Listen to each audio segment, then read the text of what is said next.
Assalamualaikum.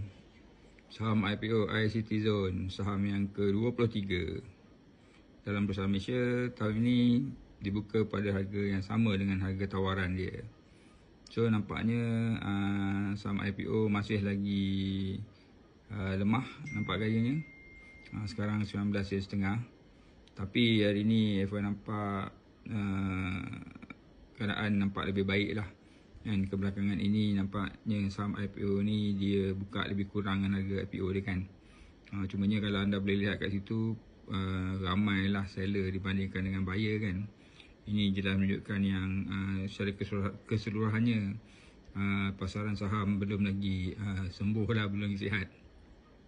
Memandangkan perang tarif ataupun tarif pos yang akan berakhir tak lama lagi kan. Jadi market masih lagi jita lah, masih lagi demam lemau kan.